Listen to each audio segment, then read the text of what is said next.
সকাল বা বিকেলে এই জলখাবারকে রান্না করে খেতে পারেন আর চটজলদি তৈরি করে খেতে পারবেন। ঠান্ডা হয়ে গেলেও এর স্বাদ একটুকু কমে না। জলের মাপ যদি পারফেক্ট থাকে এইরকমই ঝরঝরে নাস্তা তৈরি করতে পারবেন। এই সুস্বাদু নাস্তা তৈরি করার জন্য নিয়েছি ওটস। এই ছোট্ট কাপ দিয়ে 2 কাপ নিয়েছি, আপনি পরিমাণে এর থেকে বেশিও নিতে পারেন।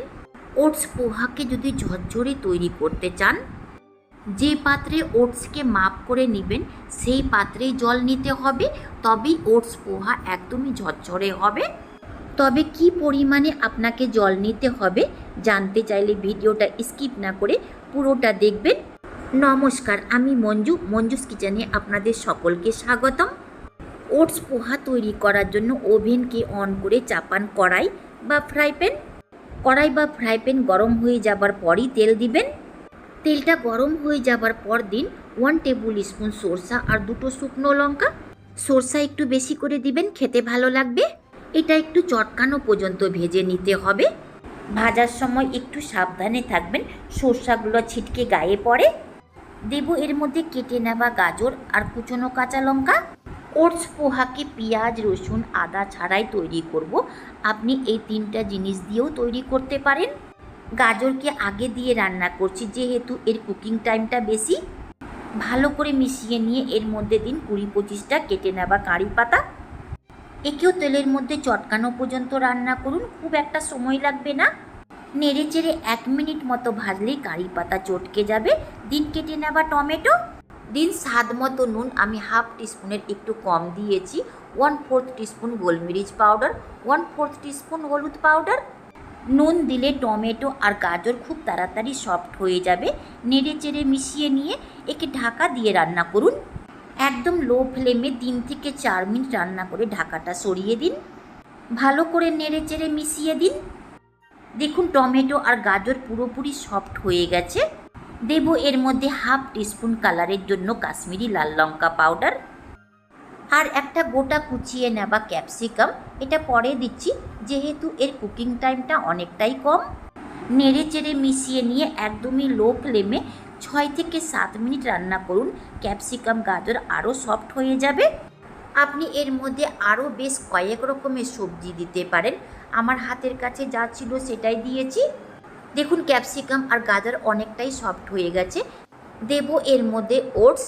প্রথমে নেড়ে চেড়ে মিশিয়ে নিন। যেহেতু সবজির মধ্যে নিজস্ব জল থাকে সেই জলকে ওটস সোক করে নেবে। দেখুন ভালো করে মিশিয়ে নিয়েছি। এবার দেব জল। এই কাপে 2 কাপ ওটস নিয়েছিলাম, 1 কাপ জল নিয়েছি। আর এইভাবে ওটসের উপরে জলকে ছিটিয়ে দিবেন, একবারে ঢেলে দিবেন না, ওটস দলা পেকে যাবে। প্রথমে নেড়ে চেড়ে ভালো করে মিশিয়ে নিন, তারপরে একে ঢাকা দিয়ে রান্না করুন। ফ্লেমকে কিন্তু লো মিডিয়াম রাখবেন। 3 থেকে 4 মিনিটের পর ঢাকাটা সরিয়ে কাপে বেঁচে থাকা সম্পূর্ণ জলটা এইভাবে ছিটিয়ে দিয়ে দিন। ভালো করে মিশিয়ে নিয়ে খোলাতেই 2 মিনিট মতো রান্না করে নিন। যেহেতু এর মধ্যে জল দিয়েছি সঙ্গে সঙ্গে ঢেকে দিলে দলা পেকে যাবে। আবার ঢাকা দিয়ে রান্না করুন। একইভাবে আরও 2 বার ঢাকা চাপা দিয়ে রান্না করে নেবার পর ঢাকাটা সরিয়ে দেব। মোটমাট 5 মিনিট মতো ঢাকা চাপা দিয়ে আরও রান্না করেছি। দেখুন ওটস একদমই সেদ্ধ হয়ে গেছে আর কালারটাও চেঞ্জ হয়ে গেছে। এর থেকে আরও শুকনো করতে চাইলে আরও 2 থেকে 3 মিনিট রান্না করে নিন, এর থেকেও বেশি ঝরঝরে হয়ে যাবে।